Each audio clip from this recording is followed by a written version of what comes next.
Car loan मिलेगा कैसे?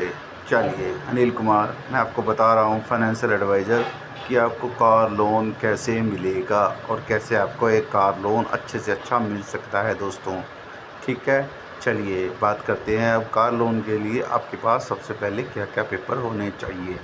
ठीक है, तो हम बात कर रहे हैं आज की डेट में, ये पेपर जो नॉर्मल है, जो बता रहा हूँ, ये तो सबके पास ही मिल जाते हैं दोस्तों। ठीक है, चलिए, सबसे पहले आपके पास अपना आधार कार्ड अपडेट होना चाहिए। ठीक है, पुराना ना हो।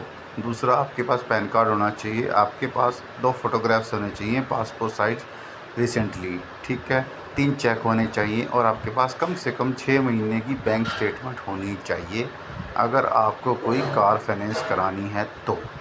ठीक है, ये तो हो गए आपके पेपर। ठीक है, अब बात करते हैं आपके वाइफ के डॉक्यूमेंट क्या लगते हैं दोस्तों।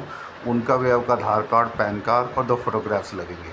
ठीक है, क्योंकि वो नॉमिनी शो होंगे, उनको नॉमिनी बनाया जाता है साथ में। ठीक है, या कह लीजिए को बोरर लोन के साथ। ठीक है, इसके अलावा अगर आप रिटर्न वगैरह भरते हैं इनकम टैक्स की, और आपके पास 2 या 3 साल की इनकम टैक्स रिटर्न है, तो आपको गारंटर की कोई ज़रूरत नहीं पड़ेगी लोन के अंदर दोस्तों। यह मैं आपको इनकम टैक्स रिटर्न का फ़ायदा बता रहा हूँ कि क्या है। ठीक है, अगर आपके पास 2-3 सालों की रिटर्न है तो आपका बिना गारंटर के भी लोन हो सकता है, अगर वो 2 से 3 लाख का छोटा लोन है तो। ठीक है, अब तो बाकी अगर आपको कोई बड़ा लोन लेना है, कोई 8-10 लाख का, तो उसमें छोटा-मोटा आपको एक गारंटर देना पड़ सकता है। वो आपकी कंडीशन के ऊपर निर्भर करता है कि क्या कंडीशन है। ठीक है, हम उस चीज़ में नहीं जाते।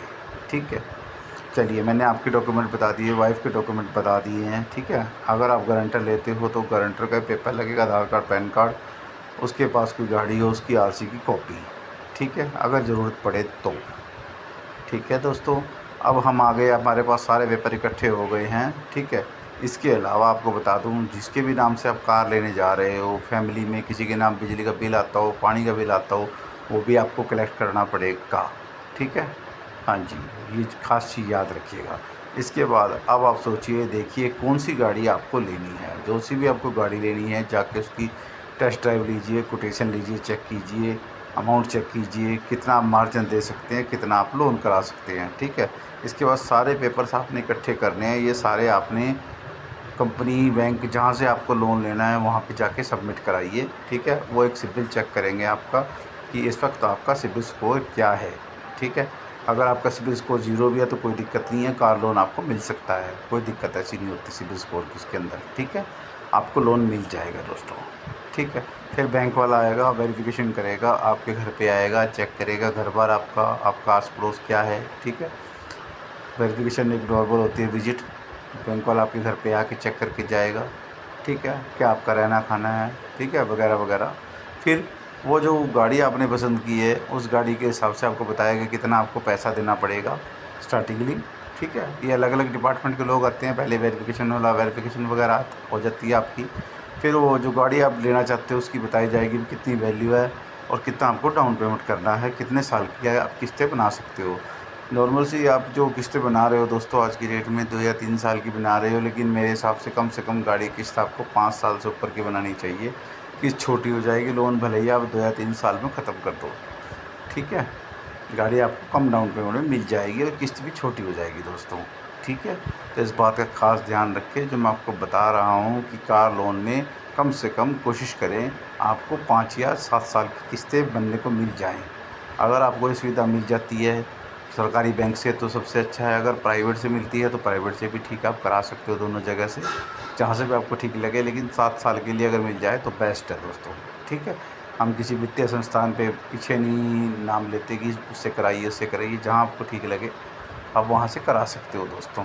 ठीक है, हमारी तरफ से कोई दिक्कत नहीं होती है, मैंने आपको बता दिए दोनों तीनों रास्ते आपको। ठीक है, बाकी जब आपका लोन की बारी पास हो जाए, ठीक है, आप जाके डाउन पेमेंट देके शोरूम वगैरह से अपनी गाड़ी ले सकते हैं। इंश्योरेंस आप देख लीजिए वहाँ से कराना है या आपको अपना कराना है बैंक का। वैसे तो आजकल लोन कंपनी वाले अपना करा के दे देते, ऐसी कोई दिक्कत नहीं होती, दोनों तीनों तरफ से ठीक है, जहाँ से भी आप करा लो। ठीक है, ऐसे आप में गाड़ी डल जाएगी। ये मैंने आपको बता दिया नई गाड़ी का प्रोसीजर।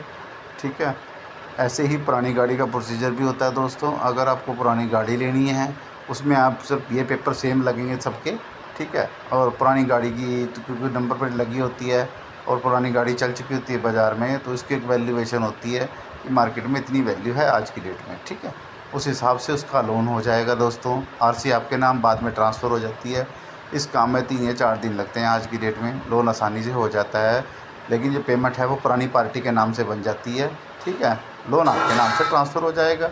अगर आपको कोई पुरानी कार वगैरह लेनी है, कोई छोटी कार लेनी है 2-4 लाख की, 5 लाख की, 10 लाख की, ठीक है, उस हिसाब से गाड़ी के पेपर लगेंगे, आरसी, इंश्योरेंस, ठीक है, और पोल्यूशन।